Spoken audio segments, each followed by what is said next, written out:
Halo, selamat datang di tutorial Sekolah Bukit Sion. Nah, hari ini kita akan belajar mengenai bagaimana kita login dengan akun yang diberikan oleh Sekolah Bukit Sion kepada setiap siswa.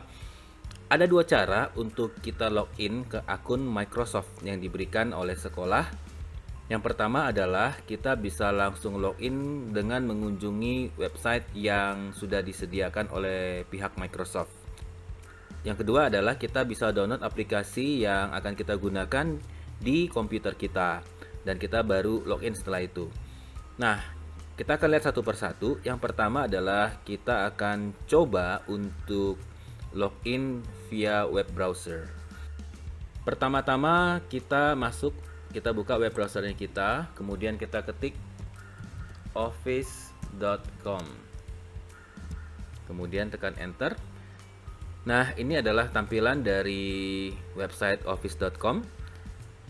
Selanjutnya yang kita lakukan adalah klik tombol sign in. Oke, kita masukkan akunnya kita.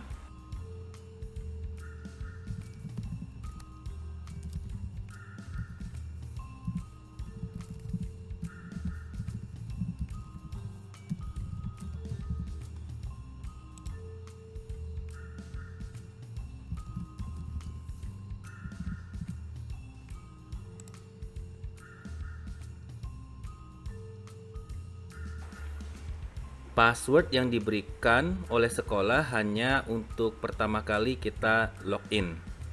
Begitu kita login, kita akan diminta untuk langsung mengganti password kita dengan password yang baru.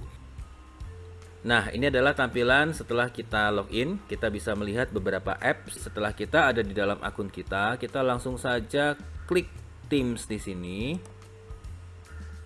Oke. Di sini kita bisa memilih untuk mendownload aplikasi Microsoft Teams di PC atau laptopnya kita dan kita install, atau kita juga bisa melanjutkan untuk membuka Microsoft Teams ini di web browser kita. Untuk yang sekarang kita akan coba dulu langsung membuka di web browser kita. Nah, ini adalah tampilan dari Microsoft Teams yang akan kita gunakan sebagai media komunikasi antara orang tua, siswa dengan guru atau sekolah pada umumnya. Kita lihat dulu pada bagian kiri. Di sini kita bisa melihat beberapa icons yang bisa kita klik dengan fungsi yang berbeda-beda. Yang pertama adalah yang gambar lonceng, namanya adalah activity. Di sini kita bisa melihat semua aktivitas yang dilakukan oleh guru atau rekan-rekan teman-teman siswa lainnya atau aktivitas yang kita lakukan sendiri di Microsoft Teams ini. Nah, apabila kita ingin melihat hanya aktivitas kita saja yang ditampilkan di sini, kita pilih saja ganti dari feed menjadi my activity. Nanti di sini akan terlihat hanya aktivitas kita yang kita kerjakan di Microsoft Teams. Atau juga ketika kita ingin mencari spesifik aktivitas, kita bisa gunakan filter, menu filter, kita klik, kemudian kita ketikkan kata kuncinya. Jadi yang tampil nanti adalah aktivitas yang mengandung kata kunci yang kita masukkan. Nah, selanjutnya fitur yang kedua adalah fitur chat. Fitur chat ini bisa kita gunakan untuk kita berkomunikasi dengan guru, seorang guru atau beberapa orang guru sekaligus. Jadi apabila kita punya pertanyaan, apabila kita punya masukan, tanggapan, kita bisa lakukan komunikasi via fitur chat ini. Oke, bagaimana cara menggunakannya? Pastikan kita klik di bagian atas ada icon New Chat. Kita klik saja, maka akan tampil di bagian kanan tampilan seperti ini. Nah, pada kolom yang atas kita isi nama guru. Bisa satu orang guru atau beberapa orang guru sekaligus.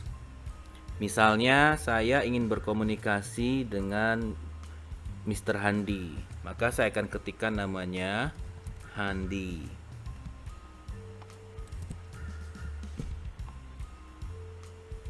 Ya. Nah, selanjutnya kita bisa langsung memasukkan pesan kita atau pertanyaan kita pada bagian bawah sini di kolom type a new message.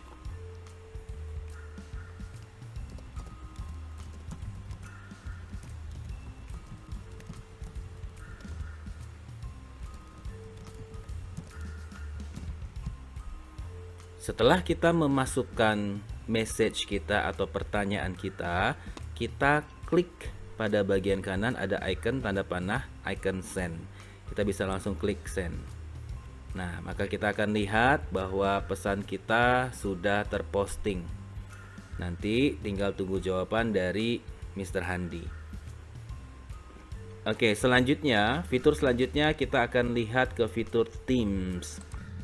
Oke, baik. Nah, ini adalah tampilan dari Microsoft Teams, di mana nanti kita akan melihat satu tim atau kelas homeroom, kemudian ada kelas-kelas lain yang berisi subjek pelajaran. Jadi kurang lebih akan ada sekitar beberapa kelas atau teams yang ada di dalam tampilan Microsoft Teams-nya kita. Nah, untuk hari ini saya hanya menambahkan ada tim atau kelas homeroom 71 dan 71 English. Ini hanya untuk contoh ya. Nah, kita lihat dulu dalam kelas homeroom. Di dalam kelas homeroom ini kita akan melihat informasi baik dari sekolah ataupun dari homeroom pribadi yang akan disampaikan kepada siswa. Kita bisa lihat pengumuman, kita bisa lihat morning devotion di bagian postingan atau menu posts ini. Selanjutnya kita juga bisa melihat file apa saja yang diberikan oleh guru. Misalnya kalau di sini kita bisa melihat ada jadwal orientasi, ada HBL Code of Conduct, ada kalender akademik, ada timetables untuk siswa kelas 71. Nah, selanjutnya yang bisa kita lihat juga di kelas atau tim homeroom ini, kita bisa melihat kalender. Di sini ada menu kalender, kita bisa klik. Di sini nanti kita akan melihat postingan dari guru-guru subjek kita mengenai assignment atau tes yang akan diberikan. Nah, di sini kita bisa melihat tanggal pengumpulan dari assignment atau due date dan juga tanggal pelaksanaan tes yang diberikan oleh guru subjek. Selanjutnya, kita akan melihat apa yang ada di dalam kelas subjek-subjeknya kita. Misalnya, kita akan melihat di sini kelas English. Sama seperti tampilan di homeroom, ada menu postingan atau posts. Di sini nanti guru subjek akan memberikan pengumuman kepada siswa, atau juga guru subjek bisa share material di sini, atau juga ada pemberitahuan ketika guru subjek memberikan assignment atau jadwal meeting atau jadwal tes. Nah, di sini juga ada menu file. Kalau misalnya guru subjek menggunakan menu file ini untuk memberikan materi, file materi atau file lainnya, Anda bisa cek di menu file ini. Kemudian ada juga menu tugas atau assignment. Di menu tugas atau assignment ini nanti kita bisa melihat assignment apa saja yang diberikan oleh guru atau tes yang diberikan oleh guru. Kita bisa cek di tugas ini. Kemudian ada menu nilai. Di dalam menu nilai ini kita bisa melihat nilai yang diberikan oleh guru atas tugas atau assignment atau tes yang sudah kita lakukan.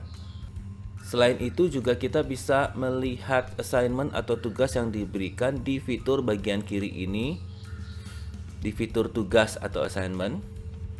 Nah, di sini kita bisa melihat langsung per kelas atau per subjek yang ada. Tinggal klik next. Nah, nanti akan muncul di bagian sini tugas apa saja atau tes apa saja yang diberikan oleh guru dan tugas atau tes apa saja yang sudah kita turn in atau kita kumpulkan kepada guru. Untuk mendownload aplikasi Microsoft Teams di PC atau laptop kita, Selain kita bisa mengklik tombol download ketika kita pertama kali mengakses Microsoft Teams kita via web browser, yang kedua adalah kita bisa kunjungi di website ini yang tertera di layar. Kemudian inilah tampilannya seperti ini. Kita bisa langsung klik tombol download Teams, atau kita bisa klik tombol more options untuk melihat versi dari aplikasi tersebut yang kita bisa sesuaikan dengan operating system yang ada di PC atau laptop kita ataupun di handphone kita.